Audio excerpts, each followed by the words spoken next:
कहानी की शुरुआत में हमें एक खौफनाक रेगिस्तान दिखाया जाता है। यहाँ ऐसे लोगों को भेज दिया जाता है जो आम समाज के लिए या तो बेकार हो चुके होते हैं या फिर इतने खतरनाक कि उन्हें आम इंसानों के बीच रखना मुमकिन नहीं होता। इस रेगिस्तान के एक तरफ कंफर्ट जोन होता है जहाँ खाने पीने रहने की हर सुविधा मौजूद है, लेकिन इस चमक दमक के पीछे छुपे हैं ऐसे राज जो किसी जहन्नुम से कम नहीं। और दूसरी तरफ है वे लोग जो भूख और मजबूरी के चलते नरभक्षी बन चुके हैं। इनके पास न खाने को कुछ है न पीने के लिए पानी, इसलिए जो भी इन्हें मिलता है उसे मारकर खा जाते हैं, फिर चाहे वह इंसान ही क्यों ना हो। इसी बीहड़ रेगिस्तान में आज एक लड़की को छोड़ दिया जाता है जिसका नाम है आर्लिन। आर्लिन को यहाँ छोड़ने के लिए 2 पुलिस ऑफिसर आते हैं क्योंकि आर्लिन ने कुछ ऐसे अपराध किए हैं जिनकी कोई सजा तय नहीं की जा सकती। इसीलिए अब उसे अपनी बची हुई जिंदगी इसी दीवार के उस पार बितानी होगी। इस बीहड़ और सुनसान रेगिस्तान में वह अकेली आगे बढ़ती जा रही है। कुछ देर बाद उसे सामने एक क्रैश हुई कार दिखाई देती है। वह उसके अंदर थोड़ी देर आराम करने का फैसला करती है। कब उसकी आंख लग जाती है उसे खुद भी पता नहीं चलता। अचानक किसी के आने की आवाज से उसकी नींद खुल जाती है। वह देखती है कि कुछ अनजान लोग हाथों में हथियार लिए उसकी तरफ बढ़ रहे हैं। आर्लिन भागने की कोशिश करती है लेकिन अब बहुत देर हो चुकी होती है। वे लोग उसे पकड़ लेते हैं और मारकर बेहोश कर देते हैं। जब आर्लिन को होश आता है तो वह खुद के हाथ पैर बंधा हुआ पाती है। आसपास देखने पर पता चलता है कि उसे एक क्रैश हुए प्लेन के अंदर कैद करके रखा गया है। तभी वहाँ एक औरत आती है जो बिना किसी हिचक के आर्लिन के हाथ और पैर काट देती है और फिर उन्हें अपना सुबह का नाश्ता बना लेती है। जी हाँ, आपने बिल्कुल सही सुना, क्योंकि यही वे लोग हैं नरभक्षी जिनके बारे में हमने शुरुआत में बात की थी। इसी बीच हम अपने दूसरे किरदार जसन को देखते हैं जो इसी नरभक्षी ग्रुप का हिस्सा है। इधर आर्लिन नोटिस करती है कि उसे एक काल कोठरी जैसी जगह में बंद करके रखा गया है जो शायद इन लोगों का स्टोर रूम है। अगले दिन वही लेडी उसे लेने के लिए आती है। आर्लिन के शरीर पर लगी गंदगी देखकर वे घिन से तुरंत पीछे हट जाती है, लेकिन खाना तो इन्हें खाना ही है, इसीलिए वह पानी लेने चली जाती है। इसी दौरान आर्लिन वहां पड़ी एक लोहे की राड चुपचाप अपने पास छुपा लेती है। जैसे ही वह लेडी वापस आती है आर्लिन उस पर जोरदार हमला करती है और उसे जान से मार देती है। उसे ऐसा करते हुए पास ही एक कैदी देख लेता है, लेकिन वह कुछ बोल नहीं पाता क्योंकि इन लोगों ने उसकी जुबान उसी सुबह नाश्ते में खा ली होती है। खैर, अब आर्लिन वहां से एक स्केटबोर्ड चुराती है और जान बचाकर भाग निकलती है। वह स्केटबोर्ड पर लेटकर काफी दूर तक निकल जाती है, लेकिन ज्यादा देर तक नहीं। अब वह पूरी तरह थक चुकी होती है। आखिरकार वह वहीं रुक जाती है। तभी उसके पास एक बूढ़ा आदमी आता है जिसके हाथ में एक ट्रॉली होती है। वह आर्लिन को ट्रॉली पर लात मारकर बैठाता है और उसे खींचते हुए कंफर्ट जोन के गेट तक ले आता है। जोन के लोग आर्लिन को इस हालत में देखते हैं तो तुरंत समझ जाते हैं कि यह काम नरभक्षियों का ही है। आर्लिन अगले 5 महीने वहीं रहती है। अब हम उसे पहले से काफी बेहतर हालत में देखते हैं। उसे एक प्लास्टिक की टांग भी मिल चुकी होती है और अब वह यहाँ सुकून की जिंदगी जी रही होती है। दूसरी ओर हम फिर से जसन के पास लौटते हैं। वह अपनी बेटी केट का एक स्केच बना रहा होता है क्योंकि वह एक अच्छा पेंटर है। तभी उसकी पत्नी आकर बताती है कि घर में खाना खत्म हो चुका है। जसन अपनी पेंटिंग छोड़ता है और पास ही बंद एक लड़की के पास जाता है जिसे उसने बांध रखा होता है क्योंकि आज वही लड़की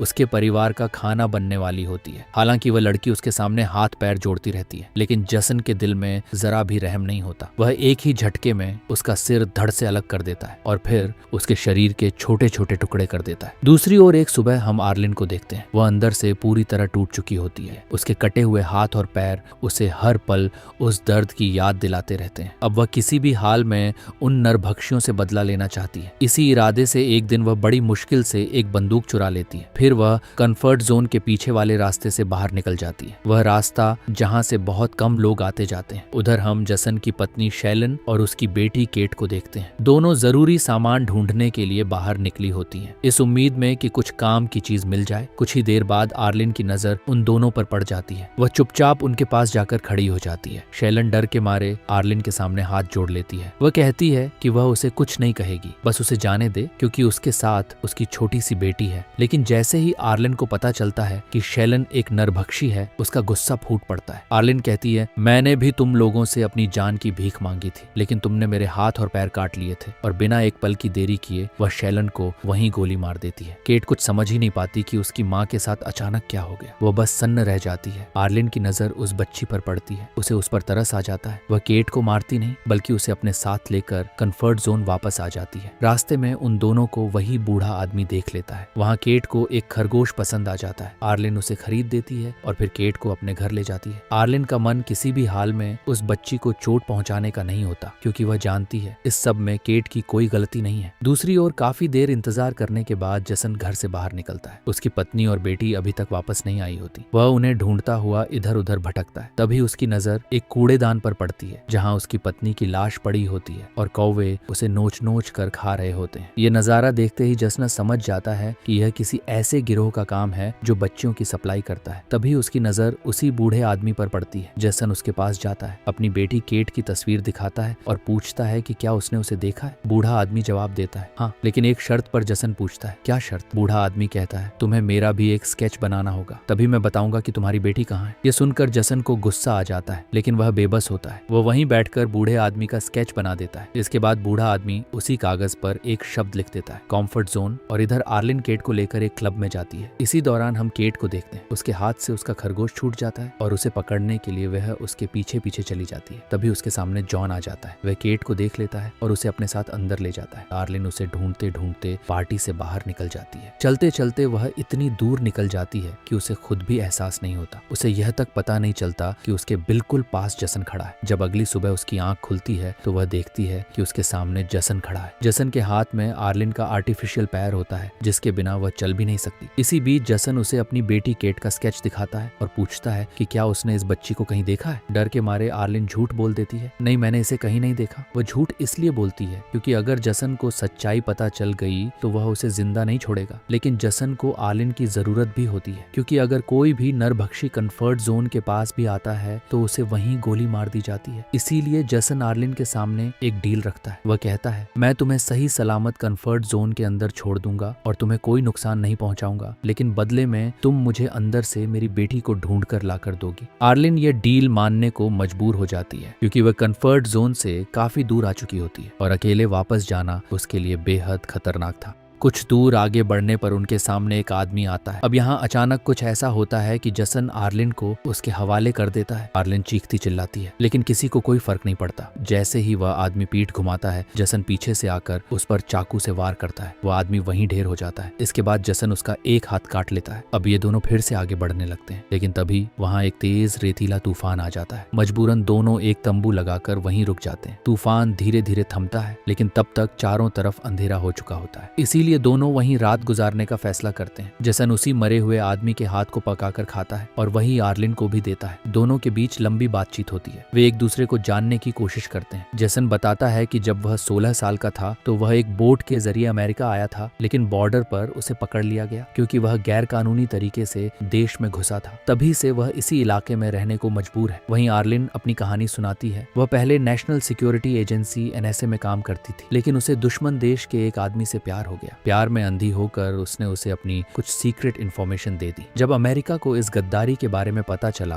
तो उसे यहाँ लाकर छोड़ दिया गया। दोनों एक दूसरे की बातें सुनते सुनते काफी करीब आ चुके होते हैं, लेकिन तभी पीछे से एक गोली चलती है। वह गोली सीधा जसन को लगती है। कुछ लोग अचानक वहां आ जाते हैं। वे कंफर्ट जोन के होते हैं। वे आर्लिन को अपने साथ ले जाते हैं और उसे कंफर्ट जोन में छोड़ देते हैं, लेकिन अब आर्लिन का मन वहां बिल्कुल नहीं लगता। वह जसन को वहीं छोड़कर आना नहीं चाहती थी, इसलिए वह एक बहुत कठिन फैसला लेती है और वापस उसी जगह जाती है जहां उसने जसन के साथ शाम बिताई थी। वहां उसे जसन की स्केच बुक मिलती है, जिसमें उसकी बेटी केट के कई स्केच बने होते हैं। उन्हें देखकर आर्लिन टूट जाती है। उसे एहसास होता है कि आज केट के खो जाने की कहीं ना कहीं वजह वह खुद ही थी। अब वह तय कर लेती है कि किसी भी हाल में वह केट को ढूंढेगी, चाहे उसे कुछ भी करना पड़े। वह वापस कंफर्ट जोन आती है और हर किसी से केट के बारे में पूछती है। इधर वही बूढ़ा आदमी दूर आसमान में उड़ते हुए कुछ कौवों को देखता है। उसे शक होता है कि शायद वहाँ कोई जानवर मरा पड़ा है। वह दौड़ते हुए वहां पहुंचता है, लेकिन वहां उसे जसन बेहोशी की हालत में पड़ा मिलता है। वह जैसन को बचाने के लिए एक कौवा पकड़ता है और उसे खिला देता है ताकि उसके शरीर में थोड़ी सी जान लौट आए। उधर आर्लिन उदास होकर अकेली बैठी होती है। उसे समझ नहीं आ रहा होता कि अब आगे क्या करे। तभी उसकी नजर जॉन के पैलेस पर पड़ती है। वहां से कुछ औरतें बाहर निकलती हैं और उन्हीं में से एक औरत के साथ केट भी होती है। आर्लिन उस समय कुछ नहीं करती। दूसरी ओर बूढ़े आदमी की मदद से जसन अब ठीक हो चुका होता है। वह उसका उसका शुक्रिया अदा करता है और फिर अपनी बेटी को ढूंढने के लिए वहां से निकल पड़ता है। यहाँ आर्लिन उस पैलेस में पहुंचती है जहाँ कई सारी औरतें काम कर रही होती हैं। यहीं हमें पता चलता है कि जॉन ने केट को अडॉप्ट कर लिया होता है क्योंकि उसकी अपनी कोई औलाद नहीं होती। इसी वजह से वह आर्लिन को भी काम पर रख लेता है। इसके बाद एक लेडी आर्लिन को एक कमरे में ले जाती है ताकि उसे अच्छे कपड़े पहनाए जा सके। वॉशरूम जाने का बहाना बनाकर आर्लिन अंदर जाती है और अपने नकली पैर के अंदर छुपाई हुई बंदूक निकाल लेती है। फिर वह उसी लेडी को बंदी बना लेती है और उसे अपने साथ जॉन के पास ले जाती है। आर्लिन जॉन से कहती है, अगर तुमने उस बच्ची को अभी नहीं छोड़ा तो मैं इसे मार दूंगी और इसके पेट में पल रहे बच्चे को भी। ये सुनते ही जॉन डर जाता है। वह बिना एक पल गवाए केट को छोड़ देता है। केट को लेकर आर्लिन कंफर्ट जोन से बाहर निकल आती है। उसी समय सामने से आते हुए जसन उन्हें देख लेता है। अपनी बेटी को जिंदा देखकर जसन की खुशी का ठिकाना नहीं रहता, लेकिन तभी आर्लिन उससे गुजारिश करती है कि वह उसे भी अपने साथ ले चले। ये सुनते ही जैसन भड़क जाता है। वह कहता है, हम लोग नरभक्षी हैं, तुम किसी भी वक्त किसी का शिकार बन सकती हो। लेकिन आर्लिन मना कर देती है। वह कहती है कि वह जैसन को पसंद करने लगी है, वह बस उसके साथ रहना चाहती है। इसी बीच केट अपने पिता से कहती है कि उसे बहुत भूख लगी है। मजबूरी में वह केट के उसी खरगोश को पका देता है और उसे खिला देता है। ये देखकर आर्लिन की आंखों से आंसू बहने लगते हैं। लेकिन दोस्तों, यही इस दुनिया की हकीकत है। अब जसन ने आर्लिन को भी एक्सेप्ट कर लिया होता है, यानी अब ये तीनों एक परिवार बन चुके होते हैं। लेकिन कब तक ये उन्हें खुद भी नहीं पता, क्योंकि यहाँ कब कौन किसका खाना बन जाए कोई नहीं जानता। और इसी के साथ ये कहानी यहीं खत्म हो जाती।